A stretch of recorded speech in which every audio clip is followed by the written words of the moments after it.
Hola, ¿cómo están? Nos encontramos otra vez para seguir con nuestras clases de historia en esta etapa que nos toca transitar, en donde cada uno está encerrado en su casa tratando de cuidarse y de cuidar a los demás. Hoy nos volvemos a reunir para seguir estudiando y tratando de entender qué es esto de la prehistoria. Aquí está nuestro tema central de hoy, esta etapa que, como su nombre lo indica, si ustedes ven bien, yo lo que he hecho es, para tratar de entender, ir separando la palabra en sus dos grandes vocablos que la constituyen. Pre, que es un prefijo, está antes de la palabra, que el prefijo pre significa antes. Y luego tenemos la palabra que nosotros ya venimos estudiando, que es la historia. Entonces, la prehistoria sería igual, en una pequeña definición para que vayamos entendiendo, el periodo de tiempo anterior a la historia, ¿sí? Está fuera de la historia, porque la historia propiamente dicha comienza con la invención de la escritura en el año 3000 a.C., 4000 a.C., porque es una fecha aproximada. El periodo que está antes de la invención de la escritura es el de la prehistoria, que es una etapa ágrafa. ¿Por qué? Porque no hay escritura. Es un tiempo tan extenso que estamos hablando de alrededor de 3,5 millones de años antes de Cristo. Entonces es muchísimo tiempo el que va a estar contenido en esta prehistoria. Entonces, habitualmente a este periodo se lo ha dividido en dos grandes edades o etapas. Así como hemos venido estudiando que la historia tiene 4 edades, bueno, la prehistoria, que es ese tiempo anterior, tiene dos grandes edades o etapas, ¿sí? La edad de piedra y la edad de los metales. Entonces, con esto nosotros nos damos cuenta que la división en estas dos edades tiene que ver con el material que utilizaba para hacer sus elementos el homínido, ¿sí? En esta etapa más antigua, la edad de piedra, la piedra va a ser el elemento principal, ¿sí? Para todas las elaboraciones y construcciones que pudiera hacer ese homínido. A su vez, este periodo o edad de la piedra está subdividido en dos grupos, digamos en dos etapas más pequeñas, que tienen que ver también con los cambios que ha ido produciendo ese homínido. La primera etapa, que se llama paleolítico, que igual que aquí la he dividido, fíjense. Paleo significaría antiguo o antigua, viejo o vieja, ¿sí? Es como un adjetivo. Y luego tenemos la siguiente parte de la palabra, que es lítico. Lítico, el término lítico tiene relación con la piedra. Entonces, a ver, si nosotros vamos queriendo entender el paleolítico, ¿qué sería? Entonces sería el periodo de la piedra vieja. Pero la piedra envejece, ¿podemos hablar de piedra vieja? Y es un material que es abiótico, no tiene vida. ¿A qué hacen referencia los arqueólogos cuando hablan del paleolítico? Hacen referencia al modo en que la piedra va a ser trabajada por el homínido. En el paleolítico, el homínido, ¿qué le va a hacer a la piedra? La va a tallar. Por eso la piedra va a ser tallada. ¿Qué significa que el homínido la va a tallar a la piedra? La va a golpear intentando que esa piedra tome la forma del elemento que él necesita. Entonces, si nosotros hacemos un dibujito así, que sería una piedra, el homínido con otra piedra va a aplicarle golpes, ¿sí? De ambos costados, vamos a suponer, le aplica esos golpes y va a obtener, aunque el dibujito sea chiquito, pero ustedes seguro que se van a esforzar y lo van a poder ver porque no me alcanza la pizarra, va a adoptar aproximadamente esta forma, ¿sí? Entonces, de esta parte de la piedra es donde el homínido la va a tomar y va a empezar a golpear. ¿Qué va a golpear? Y los animales que caza, y una vez que está muerto lo va a golpear para ir separando la carne que él quiere comer, para ir separando la piel que después va a usar del animal, que después va a usar él para protegerse del frío, ¿sí?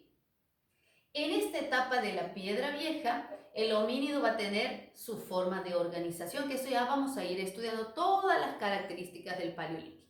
Y luego tenemos la siguiente etapa, que es la etapa del Neolítico. Y hacemos lo mismo. Neo significa nuevo o nueva y lítico otra vez hace referencia a la piedra. Pero ¿qué pasa con esta piedra? ¿Por qué es nueva? Porque la trabaja de una forma diferente. Ya no la va a golpear solamente, sino que la va a pulir, es decir, le va a sacar filo, le va a sacar punta y de esta piedra transformada en esto va a pasar a obtener esta forma, ¿sí? Que me sale quizás, aquí la debemos de hacer más grande, ¿sí? Bueno, yo soy profe de historia, no de dibujo, pero bueno, obtenemos la que nosotros decimos punta de flecha. Aquí la pule tanto que obtiene punta y obtiene filo.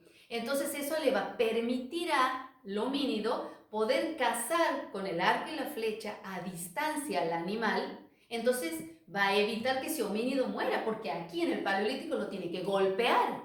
A golpe lo tiene que matar o ir buscando otros modos de perseguirlo al animal. Entonces muchos homínidos morían en esta lucha por conseguir la carne para comer.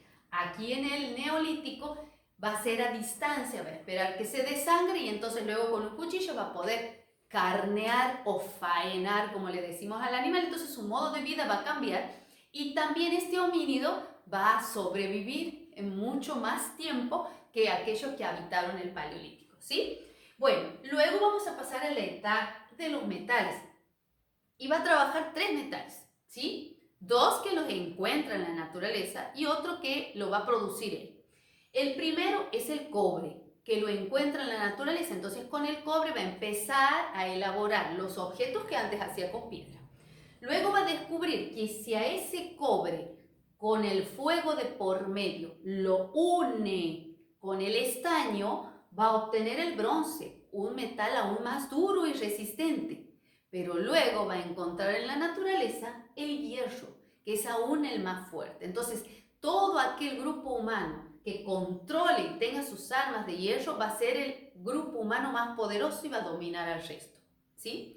En esta etapa de la prehistoria, obviamente, se va a dar en todos los países que ustedes conocen del mundo. En aquella etapa tenemos tiempo, tenemos espacio, pero nos falta el protagonista.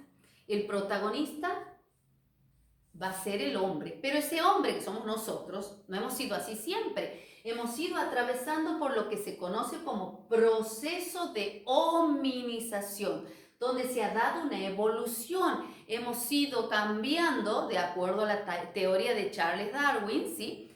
Que ha ido cambiando ese homínido a lo largo del tiempo para lograr adaptarse al medio y sobrevivir. En ese proceso de evolución se ha ido constituyendo la especie humana, ¿sí? Nosotros pertenecemos a el orden de los primates. Si ustedes buscan en el diccionario les va a decir que los primates son mamíferos superiores, ¿sí?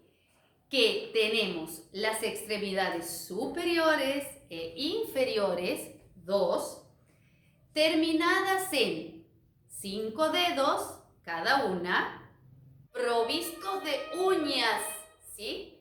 Y les va a decir que el pulgar se opone al resto. Entonces ahí siempre con mis alumnos me dicen, pero profe, ¿cómo que se opone si todos están mirando hacia el mismo lugar? No está opuesto el pulgar, está en el mismo sentido que en el resto. Sí, aquí sí. Ahora, aquí no. Aquí lo tengo opuesto al resto. Entonces este movimiento prensil es lo que nos hace diferentes a los primates. Entonces los primates son en función de que tienen su movimiento prensil y aparte nos manejamos sobre las 2 piernas. Somos bípedos, ¿sí? Estos son, digamos, los 2 aspectos como más fuertes que están presentes en los primates y que va a ir siendo objeto de evolución a lo largo de mucho tiempo, que eso lo vamos a ir estudiando en las siguientes clases. Entonces, haciendo un redondeo total, porque esto seguro ustedes lo van a leer en las cartillas, en los libros, que les den sus otros profesores, si es otro que no es mi alumno, pero mis alumnos van a seguir viendo en la cartilla esto que nosotros le llamamos ahora la prehistoria, ese tiempo anterior a la historia, donde no había documento escrito. ¿Y de dónde va a sacar la información la arqueología? De las fuentes. ¿Se acuerdan cuando hemos estudiado las fuentes? Fuentes primarias, que eran fuentes que se producían en el momento. Bueno, esas fuentes van a ser de donde va a sacar información el arqueólogo. ¿Y qué fuentes? Sobre todo las fuentes materiales. Los restos de construcciones que han quedado de esa época, los utensilios utilizados, las vasijas de cerámica e incluso los mismos restos humanos, los huesos que con los años se han fosilizado, se han vuelto piedra, pero eso le ha permitido a los arqueólogos poder reconstruir también cómo hemos sido nosotros hace millones y millones de años, cuando todavía no éramos lo que somos hoy. Homo sapiens sapiens. Seguimos estudiando la prehistoria y prontito nos volvemos a encontrar.